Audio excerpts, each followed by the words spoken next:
Hi Leo and Leo Rising, here is your horoscope for September 2025. I'm Astrologer Joseph Anthony. All right, it's eclipse season again. This happens usually twice a year. We have a set of eclipses coming in, and they usually bring in opportunity while at the same time ending a chapter or coming to some sort of realization in your life. So this month's eclipses are going to activate the second house of income and value, investments, money matters, and the eighth house of transformation, deep psychological changes. And so I'm going to cover that in this video. So if you're a Leo rising or a sun sign Leo, this video is for you. It is a very, very general overview using Western tropical astrology, using the sun sign whole house system. And again, the reason that we have to do this is because everyone's birthday is different, everyone's birth chart is different, but it'll give you a very basic general overview of what the energy is doing based on the planetary alignments and what constellation they find themselves in. Okay, we call them houses.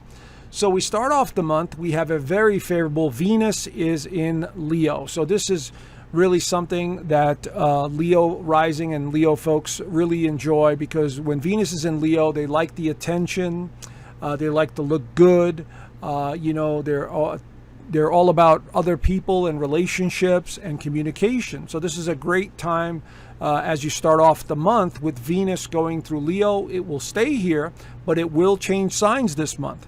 Now Mercury is also in Leo because it was in retrograde, but now it's moving direct. So between these two, there's a lot to talk about. There's a lot to be heard. There's a lot to be seen. You're in a very creative state of mind. You're getting a lot more attention. And so this is always more favorable for you guys. Now the sun, which is your ruler, is in Virgo. Now what is Virgo? Virgo symbolically represents analyzing, perfection. It's the alchemist. And so Virgo energy likes to analyze every little detail of your life. Now, this is the second house, which has to do with values and beliefs. And it has to do with the physical side of life, such as, monetary investments, money, things that you own. This is all under this umbrella. So many of you are focused on that, primarily your investments and, your money matters.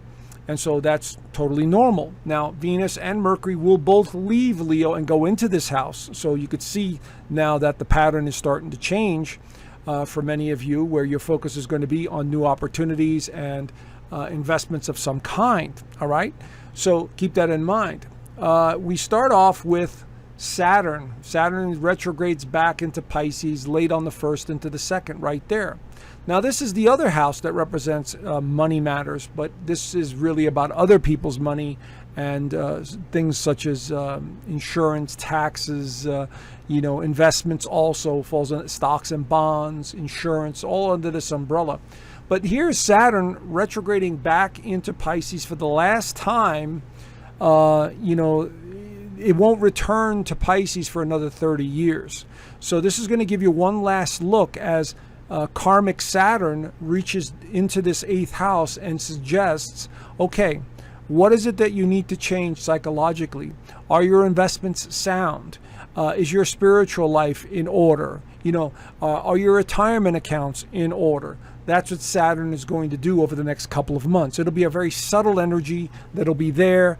And so you'll be watching your investments even more. Anything to do with money matters, insurance, inheritance, taxation, all of this stuff falls under this umbrella of the 8th house. But this is the 8th house, which has a lot to do with deep psychological side of life. And so you're really pondering, things pertaining to what's my purpose in life? What do I want to do now? Where am I going? The deep, very profound questions that many of us ask are going to be highlighted with Saturn making its way through that 8th house.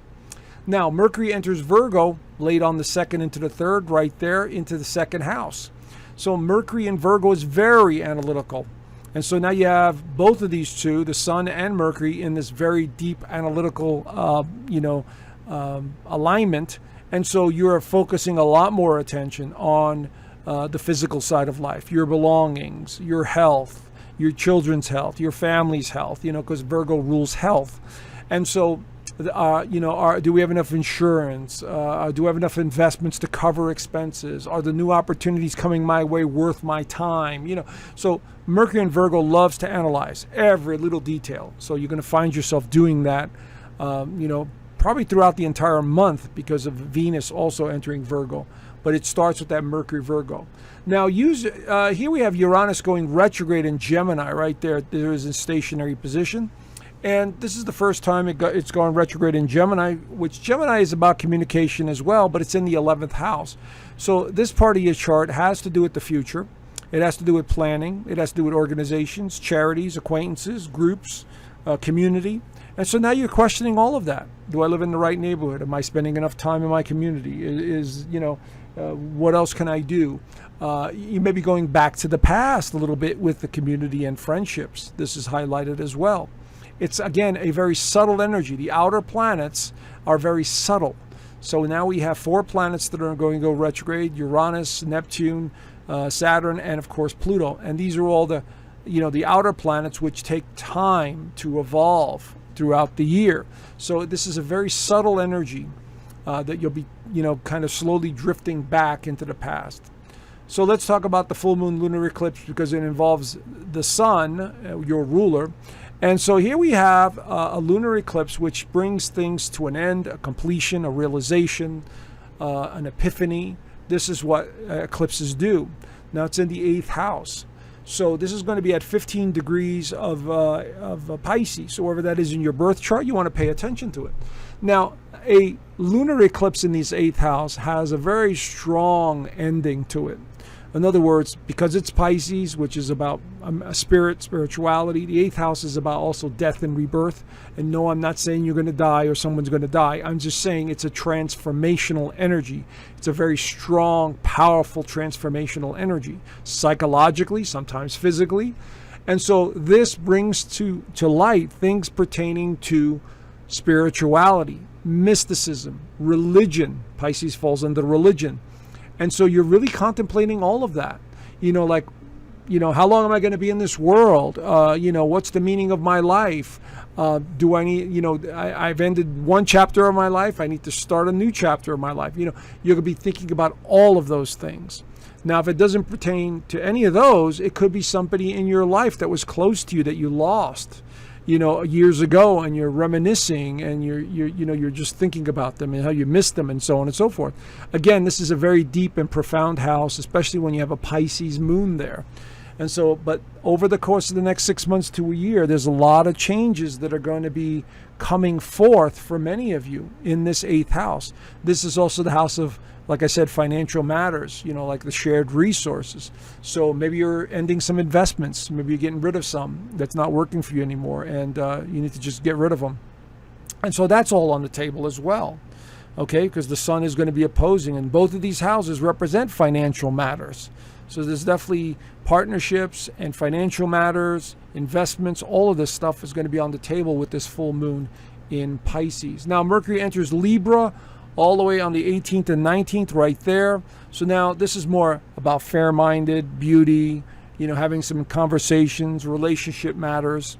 And, this is a gentler Mercury than in Virgo. Virgos can be very passionate, but it also can be very pessimistic.